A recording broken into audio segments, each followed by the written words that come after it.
বুঝলে সখা মনের ব্যথা রাখতে বুকে আগলে ভাঙা মনের পাঁজর দিয়ে বলো না কেমনে সুখের কুটির বাঁধলে। রাধে রাধে, মেঘার চিলেকোঠা সকলকে স্বাগত। আজ সকালের গল্প। টিফিনে কি বানাবো ভেবে ফ্রিজ খুলে দেখি গত রাতে এক বাটি ভাত রয়ে গেছে। ভাবলাম এর যদি গতি না করি তাহলে ফেলতে হবে নিশ্চিত। এদিকে ভাত ভাজাও খেতে ইচ্ছে করছে না, তাই এই বেঁচে যাওয়া ভাতের মুখরোচক খিচুড়ি বানিয়ে ফেললাম। আমার কাছে যত ধরনের সবজি ছিল সব কেটে কুটে দিয়ে দিয়েছি, সাথে একটা টমেটো। প্রেশার কুকারে সর্ষের তেল দিয়ে গরম হলেই ফোড়নে যাবে তেজপাতা, শুকনো লঙ্কা, পাঁচফোড়ন, 2-4টে থেতো করা রসুন আর একটা কেটে রাখা পেঁয়াজ।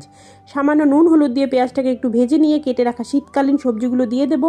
বেশ কিছুক্ষণ ভাজা ভাজা করে 2-4টে চেরা কাঁচা লঙ্কা, জিরে গুঁড়ো, ধনে গুঁড়ো, সামান্য লঙ্কা গুঁড়ো দিয়ে আর কিছুক্ষণ ভেজে নিয়ে আগে থেকেই ধুয়ে রাখা বেশ খানিকটা মুসুর ডাল দিয়ে ভালো করে মিক্স করে নেবো। এবার বেঁচে যাওয়া ভাতের পালা, ভাতগুলো দিয়ে সব কিছুর সাথে ভালো করে মিশিয়ে নিয়ে বেশ খানিকটা জল দিয়ে দেবো। আমি একটু বেশি জল দিয়েছি কারণ এই খিচুড়িটা পাতলাই বেশ ভালো লাগে, আপনারা চাইলে কম জল দিতে পারেন। এবার উপর থেকে বেশ কিছুটা ধনেপাতা ছড়িয়ে কুকারের ঢাকনা বন্ধ করে 2টো সিটি, ব্যাস সিটি সরে গেলেই নামিয়ে গরম গরম পরিবেশন করুন বেঁচে যাওয়া ভাতের সুস্বাদু মুখরোচক খিচুড়ি। আপনারা একটিবার বানিয়ে দেখুন, কথা দিলাম ইচ্ছে করেই ভাত রেখে দেবেন এই খিচুড়ি খাওয়ার জন্য। তবে আজকের মতো আসি, সকলেই ভালো থাকবেন, আপনজনাদের আগলে রাখবেন। রাধে রাধে।